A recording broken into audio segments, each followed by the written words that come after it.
It is a war that has made headlines here because American lives and property are in danger. But what's really happening in Liberia? Tonight, a unique behind-the-scenes look at rebel forces in battle and their leader as we focus on Liberia's brutal civil war.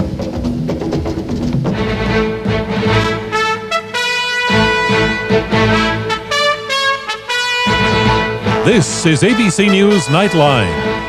Reporting from Washington, Forrest Sawyer.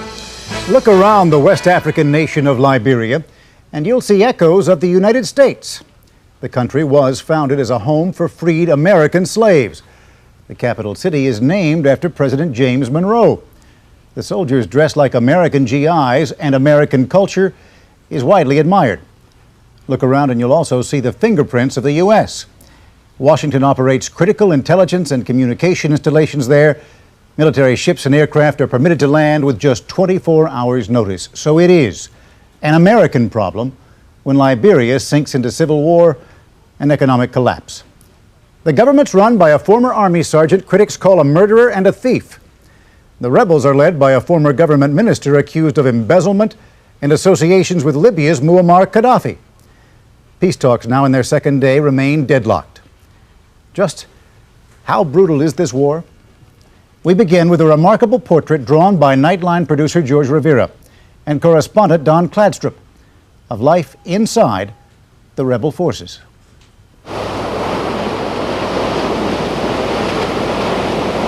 This is what you might think paradise is like. Sweeping palms, endless beaches. But those are not ordinary beachcombers. The only shells they care about are the ones you put in guns. They are rebel soldiers, members of the National Patriotic Front, a movement aimed at overthrowing the government of President Samuel Doe. Though well armed, their greatest weapon is fear, and they are suspicious of everyone, anyone whose sympathies might be pro-government. These men say they are farmers. The rebels are not convinced. The suspects were captured while trying to paddle a canoe across a nearby river. Rebels think they aided government soldiers in escaping from the area. Confess or else. The rebels will do anything to extract a confession. Cries of innocence are ignored.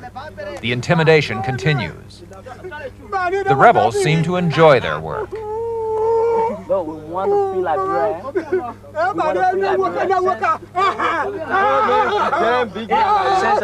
Finally, it stops. Don't kill him now, one rebel says. This is the kind of terror Liberians face every day, the nightmare they have had to live with ever since civil war erupted 6 months ago. And yet, to hear some describe it, one might get the impression such behavior is justified. This is just an ordinary civilian uprising. It's not a military coup, not a military situation. Ordinary people uprising, trying to bring fair play and justice. Charles Taylor is leader of the rebels. What he really wants is to be leader of Liberia. His adoring followers, in fact, already call him president. Our leader, you right. As a former advisor to the real president, Taylor fled to the United States in 1983 after being charged with embezzlement. Today, with Liberia's economy in ruin, with its government riddled with corruption and its army plagued by desertions, Charles Taylor is back, demanding his old boss resign. And what if he doesn't? We'll kill him. If he doesn't give himself up, which means that he wants to fight, we'll kill him. Charles Taylor has no right to ask my resignation. We have a government that was duly elected by the people of this country. And anything that has to do with resignation must come from the people themselves and not Mr. Charles Taylor. So to answer your question, I'm not going to resign. And that's where the battle line is drawn. On one side, as most see it, a power-hungry criminal who will stop at nothing to become president. On the other, a tin-horn despot who came to power through the barrel of a gun, whose record of human rights abuses ranks just behind Idi Amin's.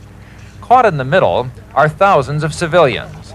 At least 200,000 people have been forced to abandon their homes, leaving with whatever goods they can carry, using any transportation they can find.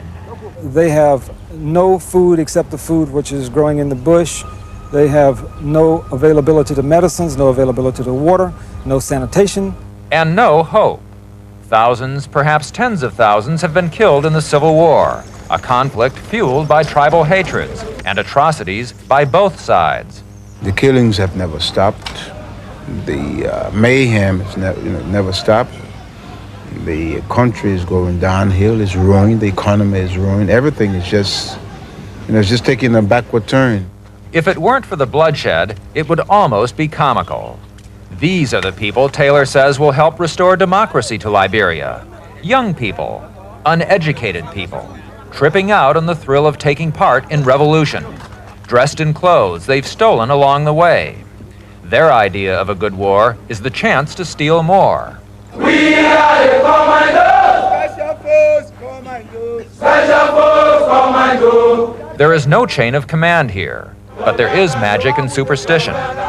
This rebel is holding the leg bone of a government soldier he says he killed. He thinks it'll bring him good luck. One thing for sure, this is not war as we know it. There's no Air Force or Navy. No grand military strategy aimed at seeking out the enemy. This is Africa, and in Africa, the enemy often finds you. It happens without warning. No one knows where the shots came from. As rebels fire blindly, some duck for cover. There is little place to hide. One rebel struggles to reload a clip. He is no older than 15. Where is the enemy? Still no one knows, as panic-stricken recruits begin blasting the jungle with anti-aircraft fire. What anti-aircraft doing here? Push the turn, what anti-aircraft doing? Shit, man, I'm sorry I got a bullet hit. I'm sorry I got a bullet hit. I don't know why I'm gonna make a bullet hit me today. He is the only casualty. Ah, my God. The battle lasts for 15 minutes. The enemy is never seen. To most Americans, the Liberian Civil War is just another meaningless power struggle in a remote, faraway place, one of those periodic, mindless bloodlettings that seem to plague African countries. Charles Taylor would like to change that perception. We want to work along with Congress and for the American people to understand that this is not a bunch of headhunters out here in West Africa trying to shoot up a country for power. I have no interest in that. But that is exactly how most see it, and why Washington has refrained from getting involved. Right now, the war is deadlocked. Neither side seems capable of military victory, but few outside Liberia really care. For no matter who ultimately wins, in the end, Liberia loses. This is Don Cladstrup for Nightline in Liberia. Later, we will talk with the top U.S. State Department official concerned primarily with Africa. But first, when we come back, we'll be joined by Liberia's ambassador to the United Nations, William Bull, and by Randolph Cooper, an official of a Liberian organization in the United States that supports the rebels. This is ABC News Nightline.